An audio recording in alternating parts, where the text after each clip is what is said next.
What's going on, people of tech world? This is Future Automation, a place where imagination meets reality, and you're listening to Tejas. This is something of a really exciting video for me because we are going to unbox this and review this piece of tech which I have been waiting for a very long time. So guys, I was hoping to buy a RC remote control and receiver from very long time to work on drones. So this is the one, and we are going to also see some series of understanding how to use this particular piece of tech, but in coming videos. As of now, only we are going to unbox it and understand what exactly is this piece of tech, what all things we are getting in it, and some terminology. So without wasting any time, let's get to unboxing, and with a cup of coffee, let's get started.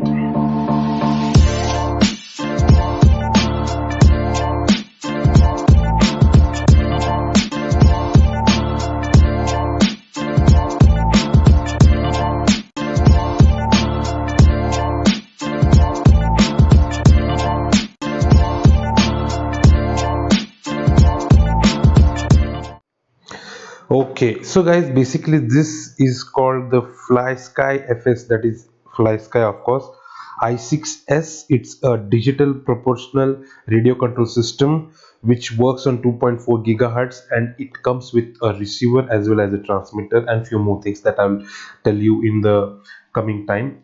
But we'll first see what exactly we are getting on the box, and then we'll see what's inside and what exactly are the features of this transmitter. First we'll get an awesome look at the design of the transmitter, what exactly is the transmitter and how it looks, what all components we are having on it, although they have not given any specific description on this, which I'll be giving you in time. But as of now, we are getting a look on it. Now on this side we are having some details. So with our X series, getting the right configuration has never been easier. So they have given some, compliment kind of points of about their X series. So this is an i6S. Before they had a i6, and also there are a lot of different models from Flysky, but this is one, the cheaper one and the budget friendly and also the powerful. So you'll get almost most of the features from the top variants which are above this in very cheap. Now here we are having some ratings. This is again the logo and their information. So we are having one main feature here, which is AFHDS, which is what I'll tell you in a bit. Let's go to this side. Again we are having I series. So this is i6X. Here already they have mentioned what is this AFHD. Yes, so basically what automatic frequency hopping digital system does is that we are having lot of different interference while maintaining a low power consumption, or while maintaining the connectivity with the receiver by the transmitter. Okay, now let me bring in few of the features again which are pending, that I'll read you out, and then we'll go with the unboxing. So second one is bidirectional communication. Basically what bidirectional communication does is that it is capable of sending and receiving data. Each transmitter is capable of receiving data from the temperature, altitude and many other types of sensors. Also servo calibration and iBus support, which are again dependent on receiver, as well as what all things you have connected to that particular receiver. Next to that, multi-channel hop frequency. So basically what multi-channel hop frequency is, that the system bandwidth ranges from 2.4 gigahertz to 2.408 gigahertz to 2.475 gigahertz.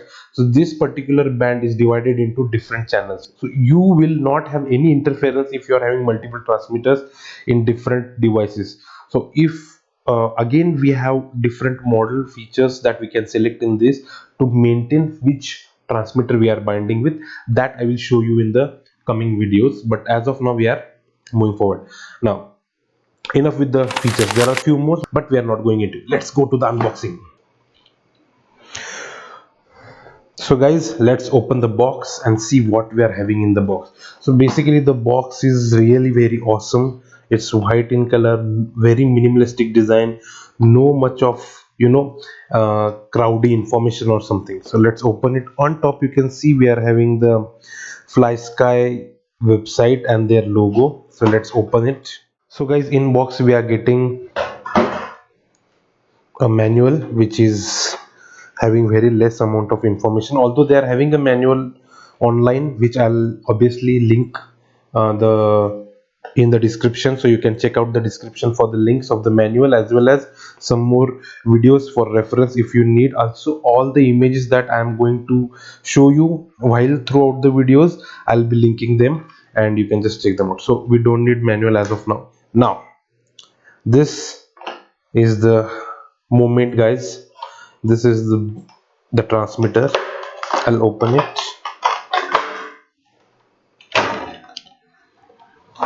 Okay, so we are getting a transmitter. I'll keep it aside for now. Next to that we are getting a 10 channel receiver here. Although they have mentioned that this is a 6 channel transmitter, we can configure it for a 10 channel receiver max, and that if we just need the 10 channel receiver that supports this transmitter.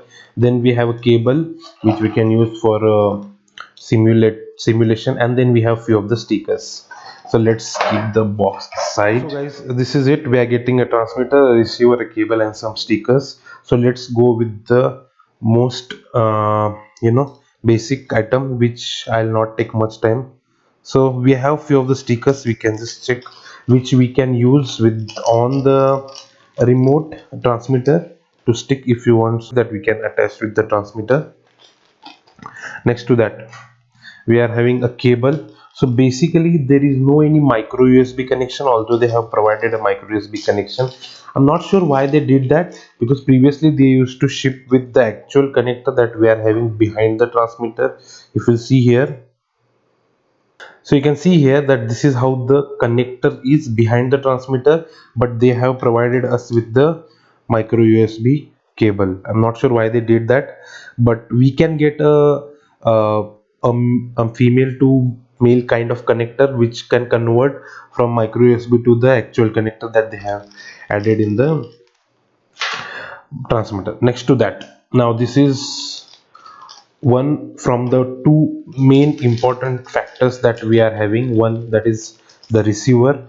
The receiver comes with a binding cable as well, that is very important. So if you happen to lose it, you need to know how to connect the jumper cables to the receiver. So this is pretty simple. This cable we need to use, as it is called binding cable, so by name only everyone must have got an idea. This is used during the binding of receiver to the transmitter. So we need to connect it here in this section to make sure that we use it while binding. Once the binding is done, we can remove. So I'm going to show you how we are doing the binding. So you can see here, this is the receiver. We are having two antennas, so we can put them in different directions for a better range as well as connectivity with the transmitter, and we don't lose the connection on the way. Now this is the receiver. The receiver is called as FS-i6X. So basically 10B is nothing but the 10th channel B. It works between 4 to 6.5 volt DC, and it works on 2.4 gigahertz 10 channel. Now what are the 10 channel basically? So here if you'll see, let me just try to zoom it. Okay, so you can see here we are having the BVCC. Basically this is where we connect either binding or the power cable. Next to that we are having channel 10, 9, 8, 7, 6, 5, 4, 3, 2, 1. So these are all the linear channels. These are all the 10 to 1 channel, and these are the S bus connectors. So basically if you are connecting to any kind of microcontroller, or you are connecting this to the flight controller, then you need to use these connectors. So you you can see here iBus connector, we have servo connections as well as. So here they have mentioned how the pins are. So first one is the signal pin, second is the plus, and third is the ground. So this you need to keep in mind, that you cannot mess the connection or the receiver will be damaged. And this always, if you just want to send a signal to any microcontroller, then you need to connect it to the top one. So top one is the signal, the second one is the plus, that is VCC 5 volts, and the third one is the ground. So keep this, every receiver you take, make sure you check out the pinout diagram of that particular receiver, and that is how you will understand how this is supposed to be connected. Now, the moment of the faith. This is the transmitter. If you'll see, it's really very handy, it's big, it comes properly in the hand, and we don't have any kind of issue in catch like having a grip, proper grip in the hand. And you can see the form factor is very rigid. You have to add AAA batteries, 4 AA batteries here. I have already added it because I have already tested this transmitter. And you can see there is a connector. So as I was explaining, this particular connector is used for a simulation testing using a simulation software. So basically these simulation softwares are used if the pilot or the user is a new user for the drone as well as some RC plane flyings, and if you want to try it out first, also check your settings on the way, you can use the simulation. Although most of the people, they directly go with the physical drones or physical RC planes, because that is also acceptable, I can say. Now we have few of the buttons, let me explain you first. These are the two gimbals here, so they work in all the directions. So you have front back, you have left right, and then here also similarly front back left right. They have provided a really good top pin here, so that whenever you are controlling your drone like with your thumb, or any RC plane or any RC motor, any project that you're doing, if you're controlling the throttle movement and the left right with your thumb, the grips are really very powerful. So that's why you can change it if you want. These are removable. But although, now here you might have observed that the first gimbal doesn't recenter itself at the center, rather it is adjustable, like you can put it rather here or here, and but in left right it recenters itself. But here if you see, these gimbal recenter itself in front back as well as in the left right. So the reason behind that is, this particular gimbal is used for throttle. Now throttle is not supposed to be at the 50% when it's on rest, it should be at the 0 1. So basically -100 in this case, for the exact data point of view. But here if you'll see, this is for flaps or maybe for any other different operations, so these can be recentered itself. Now next to that, these are the four things. Next to that, we have auxiliary switches here. So these one, two, and this, so these three are one single position, that is one position switch, two position switch, and this one is a three position. So we can have it back, middle, and so this you can use for any of the operation which suits the three position. Here we are having two potentiometers which you can use for a variable action. So these are coming again from 0 to 100. We have these two, and then we have an antenna here and a handle to catch, and then at the center we have a hook to add a cable here, that is the the neck grip that we can use to maybe hold the remote or the transmitter for a while. So this is it guys, this is the basic form factor. Then again we have few more buttons here which I'll explain you in a minute, because these are something that I need to explain by turning on the remote. But this is the basic form factor of the remote, and it's pretty simple because this is a very basic level transmitter, and it's really very powerful. Once we get into the basic tutorials and basic programming videos of how we are going to use this transmitter and receiver, you'll get an idea. So let's turn on the transmitter and see what all things we are getting inside. So once this started, you'll see that you are having a warning that place all the switches in their up position and the lower throttle. So you can see here, although all the switches are on the up position, but the throttle is in the wrong.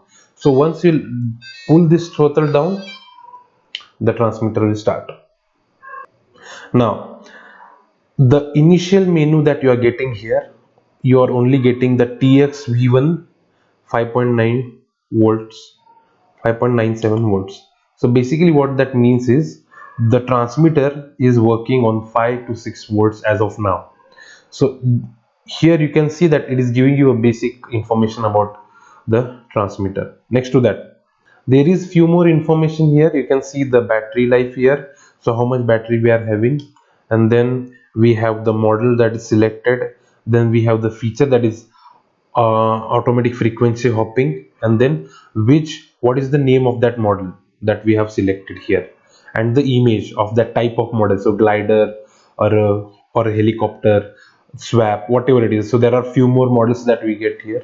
Okay, so let's dive into the menu settings that we are getting. So you need to click on the OK button. So you can see here we are having OK. Now it's too hard to see because the text that they have used is black in color and the background is gray, but the top one is the OK and the below bottom is the cancel. This is up and this is down. So this is how you navigate the menu.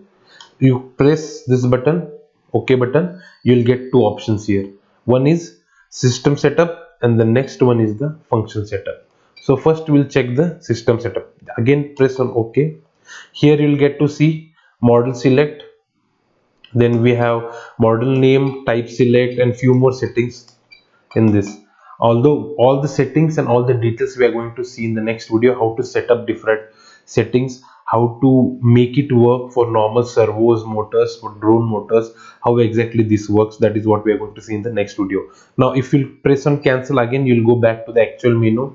Press the up or the down button based on where you are. Now these are function setups.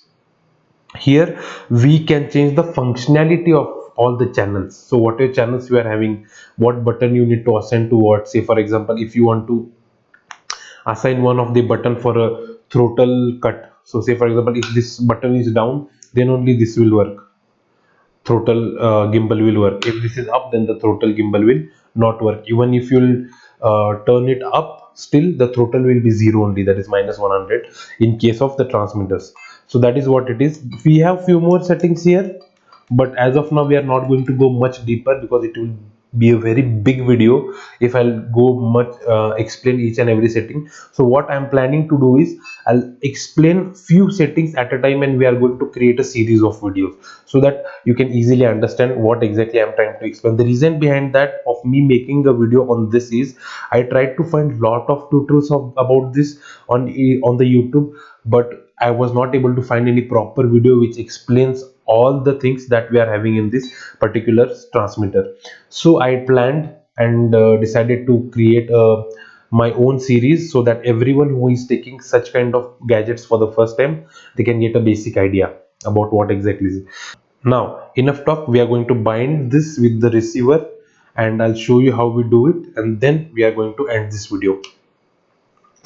So what we need to do for this is we need to connect this binding plug that they have provided at the last of the receiver, that is B/VCC, and anywhere in the channel we can connect a 5 volt. So let's connect a 5 volt current here and then bind this particular receiver with the transmitter.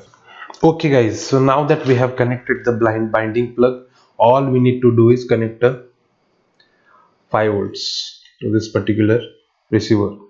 Now let's connect a 5 volt plug here. So you can use anything, you can use an Arduino RPi to supply a 5 volt to the receiver, or maybe you can use a 5 volt battery. I'm using a bench power supply that I'm already having with me on my desk, so I'm using the same thing. Now here we can see that I'm going to connect this 5 volt power supply to the third channel, which usually people recommend while binding. This is 1 2 3 4. So 1 2 3 for third. I think the blue one is the VCC, so it goes in the second pin. This is the third. You can see I have connected the blue one in the second and then the ground one in the last. So that's it. I have already connected the receiver, and hopefully once we start the bench power supply, I think we'll be able to get the power. So let's turn it on. I have turned it on and set the voltage to 5 volts. If you want, I can just quickly give a, yeah, so you can see here I have already added a 5 volts 1 amp here. So once we click on the on button, the power supply will get started for the receiver. Now let's get back to the receiver. So I'll turn on the power supply. So the power, I think the cable came out. I'll just connect it one more time. Okay, okay, everything looks good. Let's turn on the power. Now I can see that we are having a LED blinking here. So now it's waiting to get connected to a transmitter. So we'll connect it to a transmitter. So while connecting this transmitter to any receiver, what you need to do is press this button here, black color that they have provided, and then press this power on the transmitter. Now you can see binding okay, and we have received the data of receiver as well. So the best thing about this transmitter is that it gives us the data of transmitter as well as the receiver with the battery that we have provided. So it is giving us the power that we are supplying to the receiver as well as the power that we are having in the transmitter. And now you can see that the LED that it was blinking, now it is plain. So similarly you can bind multiple receivers to this, and it's very easy to reset, connect and program the receiver that we are going to see in coming videos. We'll surely learn how to create different kind of RC projects using this transmitter and receiver. So guys, that's it for the today's unboxing video. If you like this video, make sure you hit the like button. If you are new, make sure you subscribe to my channel and share it with all the people who are interested in such kind of projects and videos. And I'm soon going to start more hardware series. So like, share and subscribe. Add your comments in the comment box if you have anything, any ideas for the projects and anything. All the projects and all the codes that I'm having in any videos, all the images, everything is uploaded in Git. Make sure you check out my Git, and also the documents and the manuals which I was mentioning about this particular transmitter are being added in the Git, so you can go ahead and check there. And also make sure, if you are having this or you're planning to buy this, check out all the tutorials that I'm going to throw out in coming few days, and make sure you get a basic idea about how to use it, and then you go ahead and buy it. Because although I have bought it at some around 5.3k here in India, and I have bought it from Robu, so they are really this is really a good website where we get all the electronics, although they are not sponsoring me of course, but I just happen to buy a lot of stuff on their website. So I'll link that also in the description. You can go ahead and check there, and you can see if you have anything useful to buy out there. And that's it guys. So for today's video, keep innovating, take care, thank you guys, subscribe to my channel.